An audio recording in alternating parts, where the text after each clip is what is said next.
আরজিকর দুর্নীতি মামলায় বৃহস্পতিবার সাত সকালেই সন্দীপ ঘনিষ্ঠদের বাড়ি অফিসে ইডি হানা। নিউ টাউনে নোয়াপাড়া মল্লিক বাগান হাতিয়ারায় সন্দীপের পৈতৃক বাড়িতে সকাল থেকে ইডি আধিকারিকরা হানা দেয়। সঙ্গে ছিল কেন্দ্রীয় বাহিনী। এই বাড়িতে সন্দীপ ঘোষের বাবা মা থাকতেন। সন্দীপ ঘোষ মাঝে মাঝে আসতো এই বাড়িতে। বিলাসবহুল তিনতলা বাড়ি। আরজিকর হাসপাতালে তরুণী ডাক্তারের খুনের ঘটনার পর থেকে তার পরিবার এখানে আর থাকে না। বৃহস্পতিবার ভোর 6:30 নাগাদ টালা থানায় টালা এলাকায় চন্দন লৌহের ফ্ল্যাটে হানা দেয় ইডি। জানা গিয়েছে আর্থিক দুর্নীতি তদন্তেই তল্লাশি চালানো হচ্ছে। সন্দীপ ঘোষের ঘনিষ্ঠ চন্দন লৌহর বাড়িতে হানা দেয় ইডি। দুর্নীতির মামলাতেই সন্দীপ ঘোষকে গ্রেপ্তার করেছে সিবিআই। তার বাড়িতে একাধিকবার হানা দিয়েছে ইডিও। এবার সন্দীপ ঘনিষ্ঠদের জালে তোলার পালা। সূত্রের খবর, এর আগে তল্লাশিতে একাধিক নথি উদ্ধার হয়েছে, আর সেই তল্লাশিতেই উদ্ধার হয়েছে একটি ল্যাপটপ। সূত্রের খবর, আরজিকর মামলা তদন্তে ইডির মোক্ষম অস্ত্র হতে পারে সন্দীপ ঘোষের এই ল্যাপটপ। ইতিমধ্যেই সেটি বাজেয়াপ্ত করেছে ইডি। জানা গিয়েছে সন্দীপের ল্যাপটপটিতে নানান গোপন তথ্য থাকতে পারে। এই বিষয়ে ফোনে আমাদের প্রতিনিধি অরিন্দম ভট্টাচার্য কি জানিয়েছেন আমরা শুনবো।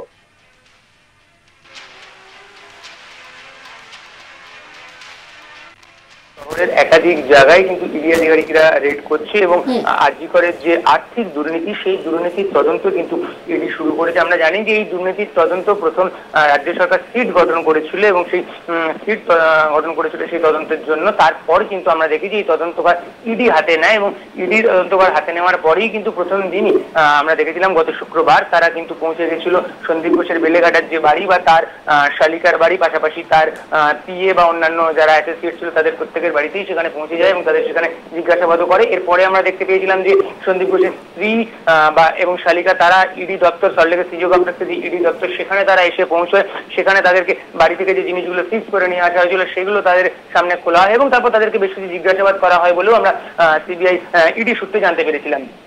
এরপর আমরা যেটা দেখতে পাই যে বৃহস্পতিবার অর্থাৎ আজ সকালবেলায় কিন্তু ইডি আধিকারিকদের একাধিক টিম তারা কিন্তু শহরের একাধিক জায়গায় পৌঁছে যায়।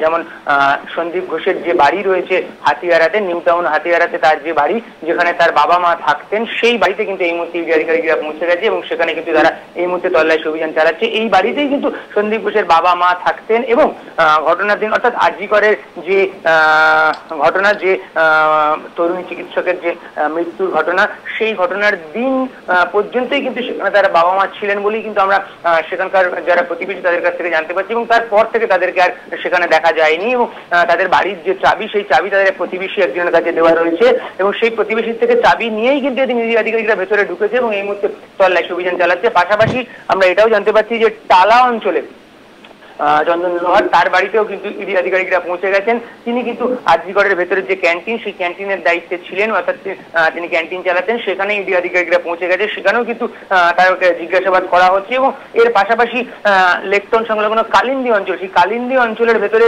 যে হাউজিং রয়েছে, কালিন্দী হাউজিং যেটা, সেখানকার C28 এই বিল্ডিংয়েও ইডি আধিকারিকরা এই মুহূর্তে পৌঁছেছে এবং সেখানে একটি মেডিকেল কোম্পানির অফিসের যিনি ওনার, তার বাড়ি রয়েছে এবং সেই সেখানে ইডি আধিকারিকরা পৌঁছেছে এবং তাকেই জিজ্ঞাসাবাদ করছে। আমরা যেটা ইডি সূত্রে জানতে পারছি যে এই যে মেডিকেল কোম্পানির যিনি ওনার, তিনি হয়তো আরজিকরে ওষুধ সরবরাহের সঙ্গে কোনোভাবে যুক্ত ছিলেন, ফলে এদেরকে এই মুহূর্তে জিজ্ঞাসাবাদ করছে এবং পাশাপাশি আমরা এটাও জানতে পারছি ইডি সূত্র থেকে যে তাদের আরেকটি টিম এই মুহূর্তে কলকাতার বড়বাজার অঞ্চলে রয়েছে, সেখানেও তারা কারো বাড়িতে যেতে চাইছে, তবে সেখানে এখনো পর্যন্ত তারা কারো বাড়িতে পৌঁছয়নি। সব মিলিয়ে বলা যেতে পারে এই মুহূর্তে কিন্তু একাধিক ইডি টিম তারা কিন্তু শহরের বিভিন্ন জায়গায় রেড করছে। সন্দীপ ঘোষের যে পৈতৃক বাড়ি, যেখানে তার বাবা মা থাকতেন, সেই বাড়ি সহ ক্যান্টিনের, আরজিকর হাসপাতালের যিনি ক্যান্টিন চালান তার বাড়ি, পাশাপাশি মেডিকেল ওষুধ কোম্পানির ওনার তার বাড়ি, সে সব জায়গায় কিন্তু এই মুহূর্তে ইডি আধিকারিকরা রেড করছেন এবং মূলত এই রেডটা কিন্তু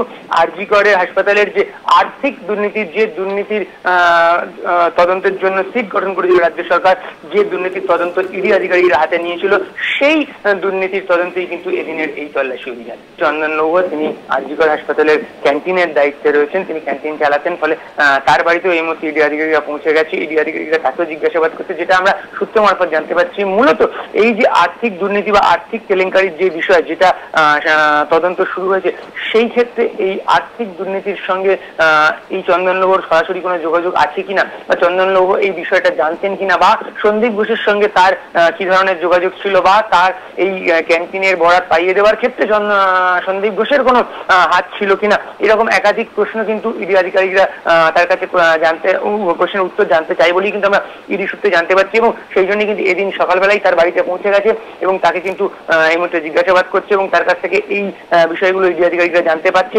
তবে এখনো পর্যন্ত আমরা যেটা জানতে পারছি যে তদন্তে অসহযোগিতা, অর্থাৎ ইডি আধিকারিকদের অসহযোগিতা করার কোনো তথ্য কিন্তু এখনো পর্যন্ত আসেনি। ফলে ইডি আধিকারিকরা চন্দন লৌহকে যেটা জিজ্ঞাসা করছে, যেটা আমরা সূত্র মারফত জানতে পারছি, তার উত্তর হয়তো চন্দন লৌহর লেকটাউন কালিন্দির যে বাড়িটি, এটা একটি মেডিকেল কোম্পানির বাড়ি এবং তার যে কোম্পানির মালিক, সেই কোম্পানির যে মালিক, সেই মালিকের বাড়িতেই কিন্তু এই মুহূর্তে ইডি আধিকারিকরা পৌঁছেছে এবং ইডি আধিকারিকরা রেড করছে। মূলত আমরা যেটা ইডি সূত্রে জানতে পারছি যে এই কোম্পানি কিভাবে এই সরবরাহ করার বরাত পেয়েছিল, বা সরবরাহ করার ক্ষেত্রে মানে অর্থাৎ আরজি কলেজ সরঞ্জাম সরবরাহ, মেডিকেল সরঞ্জাম সরবরাহ করার ক্ষেত্রে তাকে কোনো সুবিধে পাইয়ে দেওয়া হয়েছিল কিনা, বা সন্দীপ ঘোষের সঙ্গে তার কতটা ঘনিষ্ঠতা ছিল বা তার কতটা যোগাযোগ ছিল, বা এখানে কোনো আর্থিক লেনদেনের ব্যাপার ছিল কিনা, বা এই যে দুর্নীতি, যে দুর্নীতির কথা বারবার বলা হচ্ছে, আর্থিক দুর্নীতির কথা, যে দুর্নীতি তদন্ত করার জন্য রাজ্য সরকারই প্রথম সিট গঠন করেছিল, সেই যে দুর্নীতি যার তদন্ত ইডি করছে, সেই আর্থিক দুর্নীতির ক্ষেত্রে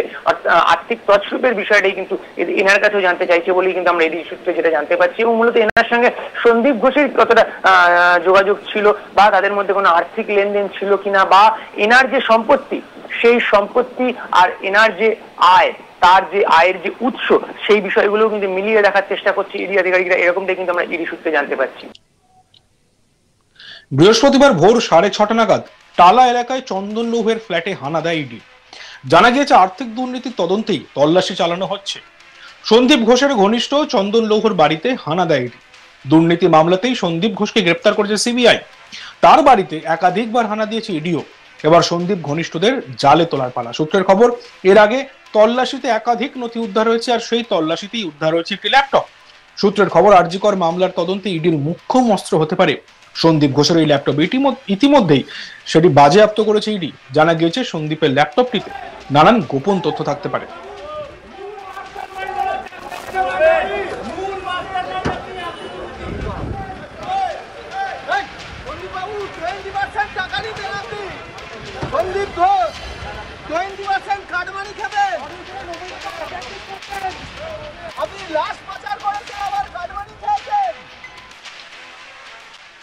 নিউটাউনে নোয়াপাড়া মল্লিক বাগানের হাতিয়ারার সন্দীপের পৈতৃক বাড়িতে সকাল থেকে ইডি আধিকারিকরা হানা দেন। সঙ্গে ছিলেন কেন্দ্রীয় বাহিনীর জওয়ানরা। এই বাড়িতে সন্দীপ ঘোষের বাবা মা থাকতেন। সন্দীপ ঘোষ মাঝে মধ্যেই আসতো এই বাড়িতে।